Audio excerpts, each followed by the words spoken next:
You don't hate attention. You hate this kind of attention.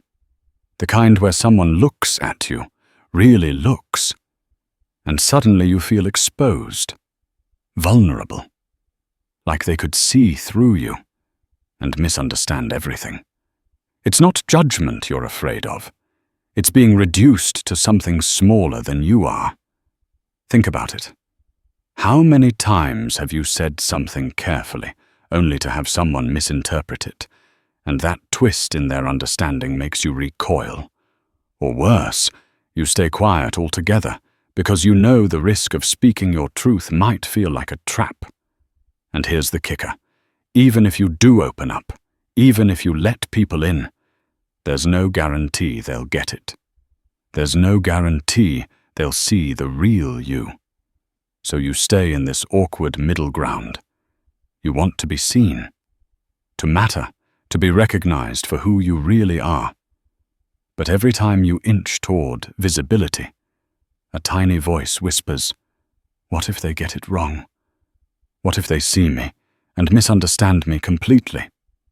It's that tension, the push and pull between wanting to show yourself and fearing the consequences of being misread, that quietly shapes everything you do. And it's exhausting, because you're not just holding back words, you're holding back pieces of yourself. Pieces that, if misinterpreted, might feel like they'll never belong anywhere again. Here's the thing. Most of us think we're just careful or private. But really, what's happening is more subtle. It's a constant internal tug-of-war. You want to speak up at work, in a meeting, or even in a conversation with friends. You have ideas, feelings, a perspective that's sharp, meaningful, maybe even a little vulnerable. But before the words leave your mouth, you pause. You scan the room, the reactions, the potential interpretations, and instantly you shrink. Maybe you over-explain to cover every possible misreading. Maybe you under-explain to avoid giving someone the wrong impression. Or maybe you just stay silent. And in that silence, the part of you that really matters sits quietly, watching everyone else navigate the world while you stay in the shadows. And here's the subtle cruelty of it. Even if you speak, there's no guarantee of being understood. Someone might nod along, smile politely, even agree. And still, inside, they misread you entirely. Suddenly, your truth, your carefully chosen words, feel like a caricature of yourself. Misunderstood, flattened, reduced. Think about it in moments like posting online, sharing a thought with a friend, or even giving a presentation. That instant where someone interprets you differently than you intended, it hits differently than outright criticism. Criticism you can fight, argue, or correct. Misunderstanding? You can't. It lingers, and it makes you hesitant the next time you try to be seen. Jung put it beautifully. The most terrifying thing is to accept oneself completely. But here's the twist. Maybe what terrifies us more is not just self-acceptance, but daring to let the world accept us as we are, knowing that the world might not. So we hide. We edit ourselves. We give the world the version of us that feels safe. But here's the thing. Hiding doesn't erase the risk. Because even when you think you're protected, there's still something quietly terrifying lurking underneath. And that terror isn't about criticism. It's about being misunderstood. Misunderstanding isn't just a misstep in communication. It's like a talent accusation. It says, "You are not who you think you are, at least not in the way I see you." And suddenly, your carefully constructed self-image, the one you've been nurturing for years, feels like it could crumble in an instant. Think about it. Why does misinterpretation hit so hard? It's not logical. You know people can't fully know everything about you. but your body reacts anyway. That sinking feeling in your chest, the tension in your shoulders, the way you immediately start rethinking everything you said. It's not just embarrassment, it's survival instinct. Because being misunderstood feels like more than a small social mistake. On a deep level, it feels like exposure, like your inner self has been glimpsed, twisted, and projected onto a version that isn't real. And that version, it can't defend itself. It can't clarify. And you can't retract it. Consider a simple example. You share an idea at work. Someone responds with a comment that feels off, a label, an assumption, or a quick judgment. Instantly, your idea is no longer yours. It's been reframed in a way that misaligns with your intentions. And suddenly, what you thought was connection turns into distance. The gap between who you are and who the other person thinks you are feels like a small, sharp sting. Or think about a personal conversation. You open up about something meaningful, hoping for understanding, only to see a fleeting expression of confusion or judgment. That tiny moment can replay in your mind for hours, maybe days, because somewhere deep down, you recognize the stakes. You're risking your sense of being seen accurately, and there's no guarantee the world will honor that risk. Jung captured this perfectly. One does not become enlightened by imagining figures of light, but by making the darkness conscious. Misunderstanding forces us to confront the shadow of how others perceive us. It forces us to face the gap between our inner truth and the version projected onto the world. And here's the hidden truth. That gap is a threat because it feels like a loss of control. You can control your actions, your words, even your silence. But you cannot control how someone else interprets your reality. And that lack of control triggers that instinctive tension we feel every time we step into visibility. So we do what feels natural. We shrink, we hedge, we qualify. And in doing so, we protect ourselves from misinterpretation. But at a cost. The cost is quiet loneliness. The cost is the subtle erosion of self-expression. The cost is never knowing what it feels like to be fully understood. And that, more than anything, is why being misunderstood doesn't just sting, it threatens. Because it threatens the very core of your visibility, your voice, and your sense of self. So here's what usually happens next. After feeling the sting of being misunderstood, you don't just shake it off. You start to adapt. Slowly, almost without noticing, you develop strategies to protect yourself.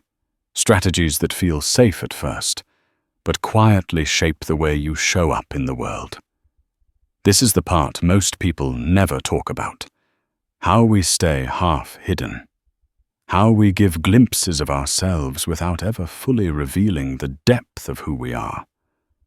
And if you're honest, you might recognize it in yourself. Staying half hidden is a survival tactic. It feels subtle, even clever. But it's more than just caution. It's a complex dance between exposure and concealment. You do it in small ways. Maybe you joke instead of explaining a serious point, so no one can misread your meaning. Maybe you say enough to be noticed, but never enough to be fully understood. You let people see the surface you, your competence, your charm, your intelligence, but the parts that feel raw, messy, or vulnerable, you tuck those away. Think about conversations where you've edited yourself mid-sentence. Maybe you had something important to say, but you stopped. You trimmed it, reshaped it, softened it. By the time the words leave your mouth, they barely resemble your original thought. It's like sending a carefully packaged version of yourself into the world, one that's digestible, safe, and unlikely to be misunderstood. Or consider social media, work, or casual friendships. You present the highlights, the polished moments, the parts of yourself you think people can handle. Everything else? Invisible. You protect it because exposing it feels dangerous. If someone gets the wrong idea, it could shift their perception of you forever. The ironic part? This strategy works. Temporarily. People respond positively to the version you present. They like your posts, praise your ideas, even compliment your personality. On the surface, everything seems fine. But inside, a quiet tension lingers. A part of you feels unseen. Not because people don't notice you, but because the depth of you, the part that matters most, is still hidden. Jung once said, "One does not become enlightened by imagining figures of light, but by making the darkness conscious." Staying half-hidden is living in that darkness. You're conscious of your fear of misunderstanding, and you adapt to it. But in doing so, you create a barrier between yourself and genuine connection. And here's the kicker. The more you hide, the more misunderstood you feel. The parts you suppress grow restless. The safe version of you starts to feel like a mask. And over time, the strategy that once protected you begins to weigh on you, shaping not just how others see you, but how you see yourself. So yes, staying half-hidden feels safe, but safety comes at a cost. Invisibility, isolation, and a gnawing awareness that you're living only in part. And the truth is, the only way to ever feel truly seen is to risk being fully visible, even if it means risking misunderstanding. So if staying half-hidden feels safe, why does it often feel heavy? Why, even when you're admired or respected, do you sometimes feel quietly exhausted or even frustrated after social interactions? It's because hiding isn't neutral. Every time you edit, hedge, or suppress a part of yourself, you pay a cost. And the cost isn't always obvious at first. But over time, it compounds. That's what I want to explore next. The real consequences of not letting yourself be fully seen. Let's be honest. You've probably done it 1,000 times. Stayed quiet when you had something to say. Softened your truth to avoid a reaction, or presented only the parts of yourself you think people can handle. At first, it feels like survival. You're safe. You're cautious. You avoid misinterpretation, awkwardness, or conflict. But here's the catch. The more you do this, the more invisible you become, even to yourself. You start to notice patterns. People compliment you on your skills or your humor, but they rarely, if ever, see the depth behind them. They don't see your intentions, your struggles, or the quiet convictions that actually drive your choices. And slowly you realize they're not wrong for missing it. You're just not showing it. Think about friendships or professional spaces where you've held back. You've given people a curated version of you that fits their expectations. And maybe it works. Maybe you're liked. Maybe you're respected. But the unseen parts, they start to grow restless. They feel ignored. They feel irrelevant, and the more you hide them, the more your energy is tied up in maintaining a version of yourself that isn't fully alive. Even small moments can remind you. A conversation where someone misreads your intention. A compliment that feels hollow because it's about the surface version of you. A passing remark where you catch yourself thinking, if they only knew the real me. Each moment is a quiet sting, a subtle reminder of what's missing. Jung said, "The burden of the unexpressed is very heavy." And he wasn't exaggerating. When you suppress parts of yourself to stay safe from misunderstanding, that unexpressed self doesn't disappear. It sits there quietly, demanding attention, demanding recognition, demanding connection.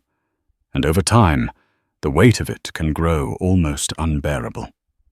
The irony is brutal. By trying to protect yourself from misinterpretation, you also prevent the possibility of being fully understood. You avoid one kind of risk, only to create another. The risk of invisibility, isolation, and disconnection.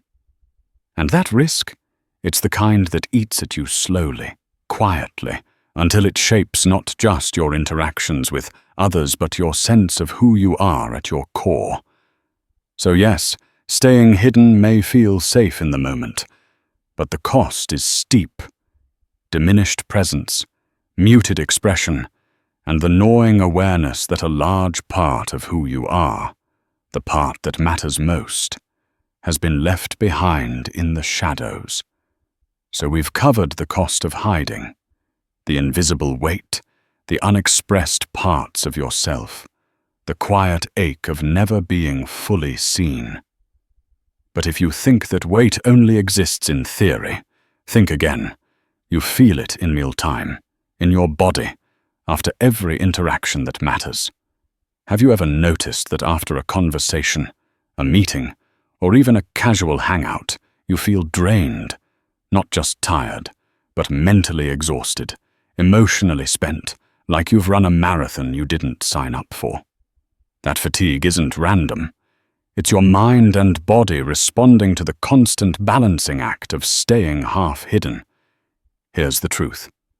Social energy isn't just about small talk or interaction. It's about managing perception. Every time you engage, there's an unspoken calculation happening. Maybe you don't even notice it, but your brain does.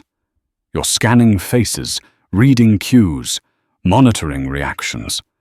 And all of this happens while you're trying to stay coherent, articulate, and safe. Think about a conversation where you want to express an idea, a feeling, or even just a side of yourself that matters. Instantly, your brain kicks into editing mode. Is this the right word? Will they misunderstand me? Should I explain more or say less? That internal dialogue is exhausting because it's constant, an unrelenting stream of self-monitoring and prediction. Even in moments that feel casual, this process is happening. You're filtering jokes, trimming opinions, toning down vulnerability. You're presenting a version of yourself that's digestible, safe, and unlikely to spark conflict. And the more you do this, the more energy it requires. Your mind and body pay the price for the illusion of control. Jung phrased it perfectly. The burden of the unexpressed is very heavy. That burden isn't just emotional, it's physical. It manifests as tension in your shoulders, fatigue in your chest, and a quiet mental drain that leaves you less present for the people who matter most. You may even start to feel a sense of frustration, like you gave everything, but nothing really landed. And here's the subtle twist. The fatigue isn't caused by interaction itself. It's caused by managing how you're seen, by editing the real you in real time to avoid being misunderstood. It's a survival mechanism, but survival is never effortless. It comes at a cost: energy, spontaneity, and sometimes even joy. Over time, this repeated effort builds up. Social situations, which could be energizing or fulfilling, become draining. You start avoiding certain conversations, editing yourself more aggressively, and staying even more hidden. The cycle feeds itself. The more you protect yourself from being misunderstood, the more exhausted you become, and the more invisible your true self feels. It's exhausting because you're never just talking. You're performing a careful balance between being seen and being safe. And until that balance shifts, until you're willing to risk a little exposure, the drain doesn't stop. So now you understand why social interactions can feel exhausting. It's not just small talk or mental effort. It's the constant editing, the careful calculation to protect yourself from misinterpretation. But here's the catch. all that protection comes at a cost. The more you shield yourself, the less you experience the upside of being seen. And that's where most of us get stuck. We think we're avoiding risk, when in reality, we're taking an entirely different kind of risk, one that's quiet, slow, and often much more damaging. Let's break it down. The risk you're avoiding is obvious. You don't want to be misunderstood, judged, or reduced to something smaller than you are. You avoid speaking too boldly, showing too much emotion, or revealing what really matters to you. That's the risk you can see. It's loud. It feels urgent. It makes your chest tighten. But the risk you're actually taking is quieter. It's insidious. It's the risk of never being fully known. Every time you stay half hidden, you protect yourself from immediate misreading. But you also block the chance for genuine connection. You're trading short-term safety for long-term isolation. Think about moments when you've held back. Maybe you refrained from saying something because you feared a friend wouldn't understand. Maybe you edited a post because you were afraid someone would twist your meaning. In the moment, it feels smart. You dodged the risk. You stayed safe. But months later, the memory lingers. You think about the things you never said, the truths you never revealed, and the relationships that never deepened because you stayed invisible. Jung captured this paradox perfectly. Loneliness does not come from having no people around, but from being unable to communicate the things that seem important. Every unspoken word, every edited thought, every guarded moment adds weight to that loneliness. By avoiding misunderstanding, you've also avoided the possibility of being truly understood. And here's the irony. The risk of misinterpretation feels like it threatens your safety. But it's fleeting. Misunderstandings fade, opinions shift, and people forget. The risk of invisibility, though, lingers. It seeps into your identity, shaping the way you see yourself. You start believing the carefully curated version of you is the real you. You forget what it feels like to be fully present, fully visible, fully alive. So yes, hiding protects you. It shields you from immediate pain. But every moment you do it, you take on a heavier, quieter burden. The risk of invisibility, disconnection, and the slow erosion of authenticity. Here's the harsh truth. Avoiding the small, visible risk of being misunderstood might feel smart today. But the long-term risk of never being known is far more dangerous.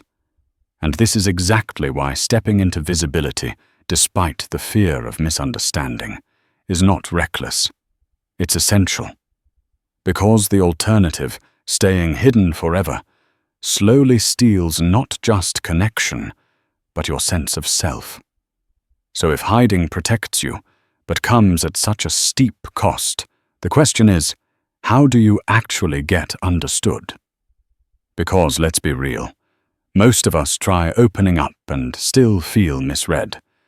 The truth is, understanding isn't instant. It's not about saying the perfect thing once. It's a process. And it asks for something we're often afraid to give: patience, persistence, and a willingness to risk being misunderstood. First, not everyone will get you, and that's okay.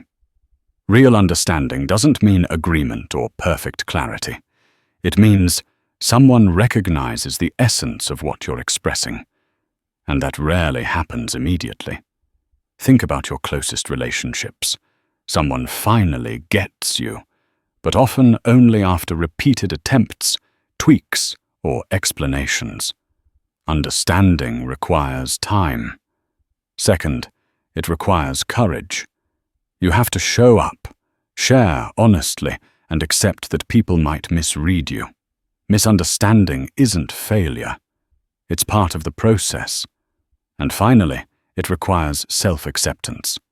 Before anyone can truly understand you, you need to accept yourself, contradictions and all. The more authentic you are, the less fear you carry, and the more others can actually see you. Jung said, "Loneliness does not come from having no people around, but from being unable to communicate the things that seem important."